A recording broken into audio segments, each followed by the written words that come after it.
নমস্কার বন্ধুরা, বিএম এডুকেশনের পক্ষ থেকে আপনাদের সবাইকে স্বাগত। তোমাদের জন্য ইতিমধ্যে আমার কাছে একটি শুভ খবর আছে, তবে শুধুমাত্র তাদের জন্য যাদের ডাব্লিউবিসিএসে অপশনাল সাবজেক্ট ইতিহাস। আমরা ইতিমধ্যেই গ্রুপ এ এবং গ্রুপ বি এর জন্য 30 মোট 60টি স্পেশাল কোশ্চেন তৈরি করেছি। এই কোশ্চেনগুলি পেতে এবং এই ধরনের কোশ্চেনের উত্তরগুলি জানতে আপনারা আমাদের ডেসক্রিপশন বক্সে দেওয়া নাম্বারে হোয়াটসঅ্যাপের মাধ্যমে আমাদের সঙ্গে যোগাযোগ করতে পারেন। ধন্যবাদ। 1. Discuss the cause, nature and the importance of the February revolution. জুলাই রাজতন্ত্র তথা লুই ফিলিপ সাধারণ মানুষের বিপ্লবের মধ্য দিয়ে ক্ষমতায় অধিষ্ঠিত হয়েছিলেন। প্রথম থেকেই এই রাজতন্ত্রের অবস্থান ছিল অস্থির, শ্লথ এবং দুর্বল। শেষ পর্যন্ত জনতার অভ্যুত্থানের মাধ্যমে 1848 এর 24শে ফেব্রুয়ারি জুলাই রাজতন্ত্রের অবসান ঘটে। মাত্র 3 দিনের গণ অভ্যুত্থান 18 বছরের একটা রাজতন্ত্র ক্ষমতা থেকে সরে যেতে বাধ্য করেছিল। তাই কোবান বলেছেন 1848 এর বিপ্লব ছিল একটি দুর্ঘটনা মাত্র। ঐতিহাসিক টেলর এই মত সমর্থন করে বলেছেন যে সকল দাবিতে গণ অভ্যুত্থান ঘটেছিল, তার জন্য বিপ্লব দরকার ছিল না। 1789 থেকেই ফরাসি জাতির মনে যে বিপ্লব মনস্কতা সৃষ্টি হয়েছিল, 1948-এ তারই অকারণ পুনরাবৃত্তি ঘটেছিল।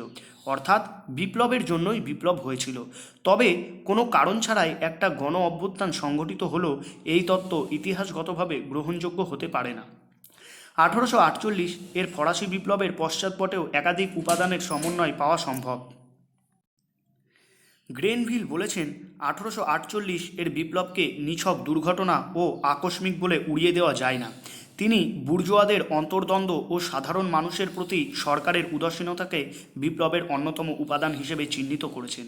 আসলে সমকালীন রাজনৈতিক পরিস্থিতি, সামাজিক বিন্যাস, ক্ষমতায় উত্তরণের জন্য বিভিন্ন সামাজিক শ্রেণীর অন্তর্দ্বন্দ্ব, অভ্যন্তরীণ ও বৈদেশিক ক্ষেত্রে সরকারের অসাফল্য ও অর্থনৈতিক দুর্গতি ইত্যাদি নানা উপাদানে 1848 এর বিপ্লব সংগঠিত হয়েছিল। জুলাই রাজতন্ত্রের ভিত্তি প্রথম থেকেই দুর্বল।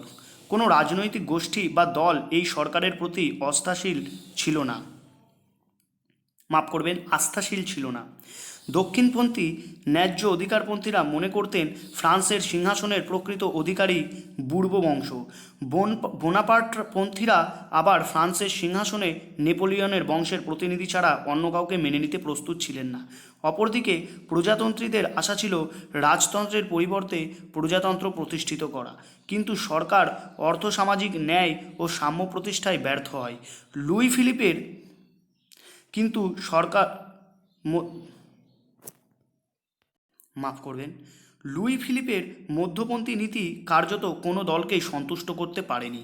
লুই ফিলিপ বংশগত উত্তরাধিকার দ্বারা রাজপদ পাননি, তাই জুলাই রাজতন্ত্রের প্রথাগত কোনো ভিত্তি ছিল না।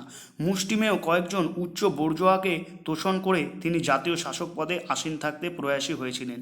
অথচ বুর্জোয়ারা সংকীর্ণ শ্রেণী স্বার্থের ঊর্ধ্বে উঠে প্রকৃত গণতন্ত্র বা জনকল্যাণমুখী শাসনতন্ত্র কায়েম করার বিরোধী ছিলেন। ফলে অল্পকালের মধ্যেই দেশের অধিকাংশ দল ও মানুষ জুলাই রাজতন্ত্র সম্পর্কে আস্থাহীন হয়েছিলেন। ফ্রান্সের অর্থসামাজিক জীবনে যে পরিবর্তনের ধ্বনি শোনা যাচ্ছিল, শিল্প বিপ্লবের অভিঘাতে তার প্রতি সরকার ছিল উদাসীন। শ্রমিক শ্রেণীর উত্থান, তাদের দুরবস্থা ও সামাজিক শোষণের প্রতিরোধকল্পে সরকার সংস্কারমূলক কর্মসূচির কথা ভাবতেই পারেনি। এই অবস্থার সুযোগ নিয়েছিল বামপন্থী বা সমাজতান্ত্রিকেরা। আড়ষ্ঠ ও রক্ষণশীল নীতি অবলম্বন করে সরকার শ্রমজীবী শ্রেণী থেকে বিচ্ছিন্ন হয়ে পড়েছিল। লুই ব্লাঙ্ক, অগাস্ট ব্লাঙ্কির নেতৃত্বে শ্রমিক শ্রেণী জুলাই রাজতন্ত্রের পতন ঘটাতে দৃঢ় প্রতিজ্ঞা করেছিল। ম্যারিয়ট মনে করেন শ্রমিক অসন্তোষই জুলাই রাজতন্ত্রের পতনের মুখ্য কারণ। সামাজিক ও রাজনৈতিক সংকটের সাথে গভীর অর্থনৈতিক সংকট যুক্ত হয়ে এই রাজতন্ত্রের অস্তিত্ব বিপন্ন হয়ে পড়েছিল। 1844 থেকে 45-এ অনাবৃষ্টির ফলে ফ্রান্সের কৃষি উৎপাদন ব্যাহত হয়েছিল। ব্রিটেন ও জার্মানিতেও কৃষি সংকট প্রকট হয়ে ওঠে। এইভাবে দেশে ও আন্তর্জাতিক ক্ষেত্রে অর্থ সংকট ফ্রান্সে তীব্র খাদ্য সংকট ও বেকার বৃদ্ধি করে। ফ্রান্সে দুর্ভিক্ষের পরিস্থিতি সৃষ্টি হয়। শ্রমিক ও মজুরের ওপর শোষণের মাত্রা বৃদ্ধি পায়। ফলে রাজতন্ত্রের বিরুদ্ধে গণ অসন্তোষ দেখা দেয় এবং গণ আন্দোলন জনপ্রিয় হয়ে ওঠে। এছাড়া আন্তর্জাতিক ক্ষেত্রেও লুই ফিলিপ নির্দিষ্ট নীতি অনুসরণ করতে ব্যর্থ ছিলেন। ফরাসি জাতি আশা করেছিলেন লুই ফিলিপ বলিষ্ঠ ও চমকপ্রদ বিদেশ নীতির ক্ষেত্রে প্রতিটি পদক্ষেপই নেপোলিয়নের যুগের গৌরব পুনরুত্থান করবেন। কিন্তু লুই ফিলিপের বৈদেশিক নীতির ক্ষেত্রে প্রায় বন্ধা ও ভ্রান্ত নীতি জুলাই রাজতন্ত্রের ভিত্তি শিথিল করেছিল।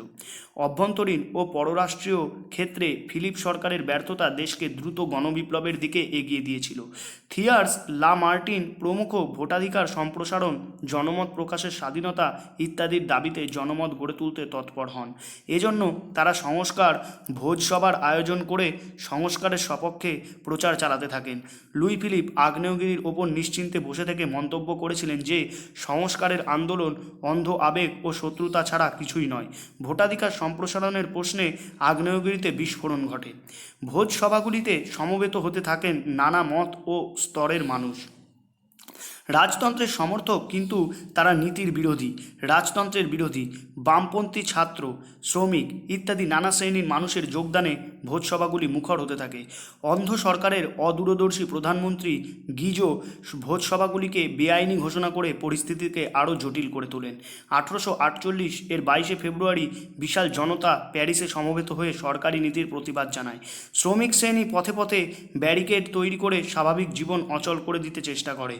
সরকার জাতীয় রক্ষা বাহিনীকে বিক্ষোভকারীদের বিরুদ্ধে ব্যবহার করা হয়, কিন্তু রক্ষা বাহিনীর অনেকেই দেশবাসীর বিরুদ্ধে অস্ত্র ধরতে অস্বীকার করে এবং সংস্কার দীর্ঘজীবী হোক, গিজো নিপাত হোক ইত্যাদি ধ্বনি দিতে থাকে। স্বতন্ত্র লুই গিজোকে পদচ্যুত করেন এবং সংস্কারের প্রতিশ্রুতি দিতে বাধ্য হন, কিন্তু রাজতন্ত্রের পতনের দাবিতে প্রজাতন্ত্রীরা পরদিন গিজোর বাসভবনের সামনে সমবেত হয়ে জঙ্গি বিক্ষোভের শুরু করেন। পরিস্থিতি অগ্নিগর্ভ হয়ে উঠলে লুই ফিলিপ নিজ পৌত্রের অনুকূলে সিংহাসন ত্যাগ করে ইংল্যান্ডে পালিয়ে যান, কিন্তু বিক্ষোভকারীরা তার দাবি অগ্রাহ্য করে ফ্রান্সে রাজতন্ত্রের অবসান ঘটায় এবং প্রজাতন্ত্র প্রতিষ্ঠা করে। এইভাবে দ্বিতীয় রাজতন্ত্রের পতন ঘটে এবং দ্বিতীয় প্রজাতন্ত্রের প্রতিষ্ঠা হয়।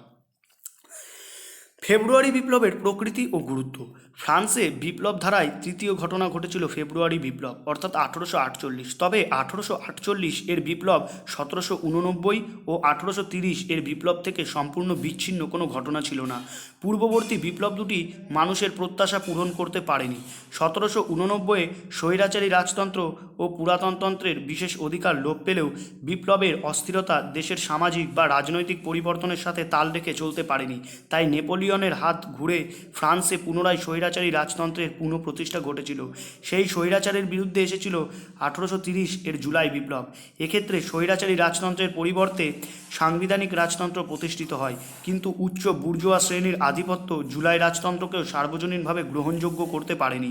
তাই এসেছে 1848 এর বিপ্লব। এই বিপ্লবের গতি প্রকৃতি থেকে বোঝা যায় যে এর সূচনা করেছিলেন উদারপন্থী রাজতন্ত্রীরা, আর বিপ্লবকে এগিয়ে নিয়ে গিয়েছিলেন প্রজাতান্ত্রিকেরা। শেষ পর্যন্ত বিপ্লবের নেতৃত্ব দিয়েছিলেন সমাজতান্ত্রিকেরা। 1789 বা 1830 এর বিপ্লবে সমাজতান্ত্রিকদের এই ভূমিকা দেখা যায়নি। কার্ল মার্কস তার দ্য জুন রেভলিউশন শীর্ষক প্রবন্ধে উল্লেখ করেছেন যে 1848 এর বিপ্লবই ছিল শ্রেণী সংঘাতের প্রথম গুরুত্বপূর্ণ দৃষ্টান্ত।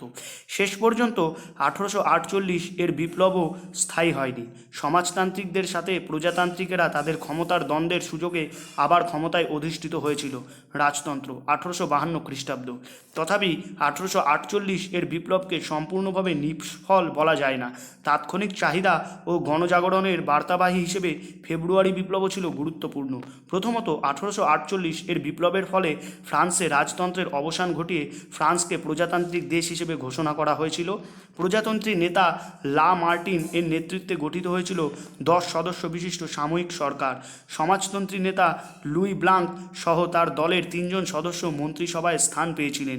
প্রজাতন্ত্রী ও সমাজতন্ত্রীদের যৌথ নেতৃত্বে নতুন ফ্রান্স গড়ে তোলার সম্ভাবনা সৃষ্টি করেছিল এই বিপ্লব। অতঃপর ফ্রান্সে প্রাপ্তবয়স্কের ভোটাধিকার স্বীকৃত হয়। লিপসনের মতে ভোটাধিকারের সম্প্রসারণের ফলে বুর্জোয়া শ্রেণীর হাত থেকে সাধারণ মানুষের হাতে ক্ষমতা হস্তান্তরিত হয়েছিল। সভা, সমিতি, সংবাদপত্র, মুদ্রাযন্ত্রের স্বাধীন ব্যবহারের অনুমোদন দ্বারা গণতান্ত্রিক ব্যবস্থার প্রধান শর্ত মত প্রকাশের স্বাধীনতাকে গুরুত্ব দেওয়া হয়েছিল। দ্বিতীয়ত, শ্রমিকদের সমস্যা বিবেচনা করার জন্য স্থায়ী শ্রম কমিশন ও ও প্যারিসে জাতীয় কর্মশালা স্থাপন করা হয়েছিল। তৃতীয়ত, 1848 এর বিপ্লবের অন্যতম তাৎপর্য ছিল যে এখান থেকে ইউরোপের অন্যান্য অংশে জাতীয়তাবাদ ও গণতন্ত্রের প্রেরণা উৎসারিত হয়েছিল। এরিক হবসবম তাই এই বিপ্লবকে বিশ্ব বিপ্লবের পথিকৃৎ বলে অভিনন্দিত করেছেন।